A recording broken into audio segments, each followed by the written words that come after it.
नमस्कार बंधुरा सुतोबास kitchen with ब्लगे आज एक रेसिपि आबार निये एसेछि सेटा हच्छे पनिरेर एक रेसिपि। एटार नाम कि आमि जानि ना, किन्तु एई रेसिपिटा आमि माझे मध्ये बानिये खाई। देखो देखले तोमादेर निजेदेरो भालो लागबे। तो तार जोन्नो आमि एखाने निये नियेछि पनिर 200 ग्रामेर मतो पनिर आमि केटे नियेछि पोस्त, आमि एकटु आलू देबो, आलू नियेछि गाजर और क्यापसिकाम। और एखाने देखते पाচ্ছো এটা হচ্ছে কসুরি মেথি নিয়েছি আমি, আর নিয়েছি একটু বাটার। আর এখানে একটা মশলা আমি রেডি করব, এই দেখো দেখিয়ে নি। সেটা হচ্ছে এখানে টমেটো, একটু বাদাম, চিনে বাদাম নিয়েছি আমি, তোমরা যদি কাজু বাদাম থাকে নিয়ে নিও, কাঁচা লঙ্কা, আদা আর বেশ কয়েক কোয়া রসুন নিয়েছি আমি, 10-12টার উপরে কাঁচা লঙ্কা। এগুলো সব কটা না আমি আগে একটুখানি সিদ্ধ করে নেব, নিয়ে তারপরে আমি মিক্সিতে পেস্ট করব। ঠিক আছে, চলো তাহলে রান্নাঘরে যাই, এটা সিদ্ধ করব। দেখো এগুলো পুরো ফুটছে। হ্যাঁ, এগুলো ভালো করে আদা, পেঁয়াজ, রসুন, টমেটো, কাঁচা লঙ্কা, বাদাম সব কটা খুব ভালো করে ফুটিয়ে নেবে। আর এটা লুচি, রুটি, পরোটা আর রাইস হচ্ছে ফ্রাইড রাইস, পোলাও সবের সাথে দারুণ লাগবে। তো বানিয়ে নিও। এটাকে কি পনির পসিন্দা নাম দেবো? তোমরা একটু বলো না কমেন্ট করে। তো চলো, এটা সিদ্ধ হয়ে গেছে, একটু ঠান্ডা করে এবার আমি পেস্ট বানিয়ে নেব। এগুলো সিদ্ধ করে ঠান্ডা করে নিয়ে চলে এসেছে, এগুলো সব ভরে দেবো। আর টমেটোর উপরের এইটা ফেলে দিলাম, আর আটিটা তো আমি আগেই ফেলে দিই সব রান্নাতে, তো উপরের এই ছোকলাটাও ফেলে দিলাম। এবারে আমি বললাম এটার নাম জানি না, তাও একটা নাম দিয়েই দিই, কি বলো? পনির সুন্দরী। চলো, এটার নাম দিলাম পনির সুন্দরী, কিন্তু খেয়ে দেখো অসাধারণ লাগবে। তো আমি এটা পেস্ট করে নিই।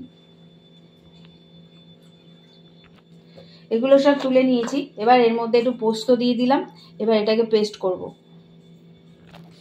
মশলাটা আমার হয়ে গেছে, এবার মশলাটা ঢেলে নিয়ে আমি রান্নাঘরে চলে যাব। হ্যাঁ, তার আগে বলে নিই এই রান্নাটা পুরোটাই তোমরা বাটারে করতেই পারো, কিন্তু আমি তেল আর বাটার মিশিয়ে করব বলে ওই একটা কিউব নিয়েছি। ঠিক আছে, চলো এবার রান্নাঘরে চলে যাব। আমি তেলের মধ্যে একটু বাটার দিয়ে দিলাম, তোমাদের আগেই বললাম তোমরা পুরোটাই বাটারে করতে পারো, তাই আমি একটু বাটার দিয়ে দিলাম। আমি একটু পনির গুঁড়ো হালকা করে ভেজে নেব। তারপরে আমি আলুগুলো কেটে নিয়েছি, আর এই মশলাটার মধ্যে আমি হলুদ গুঁড়ো, ধনের গুঁড়ো আর জিরের গুঁড়ো 3টে দিয়ে রেখে দিয়েছি। পনিরগুলো খুব হালকা ভেজে আমি তুলে নিলাম।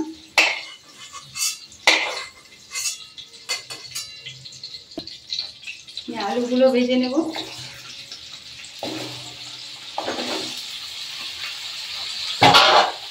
নুন দিলাম। আলুগুলো একটু ভাজা হয়েছে পর গাজরটা দিয়ে দেবো, ক্যাপসিকামটা পরে দেবো। এবার আমি মশলাটা দিয়ে দেবো।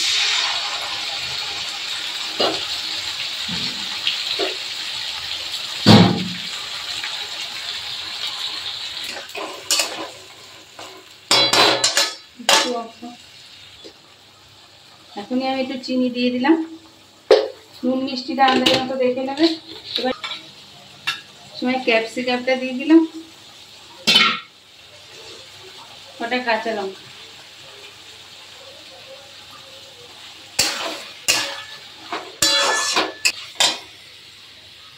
এবার লাস্টে পনিরগুলো দিয়ে আমি নেড়ে জল দিয়ে দেবো।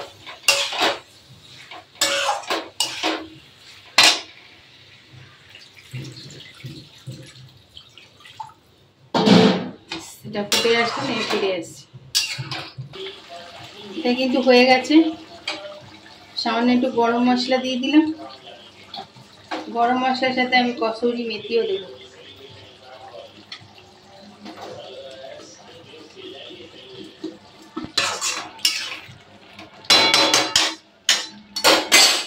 আর দিয়ে দেবো একটু বাটার।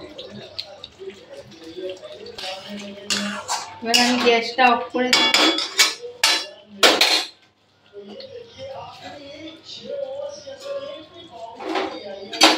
সার্ভ করে রেখে দিচ্ছি।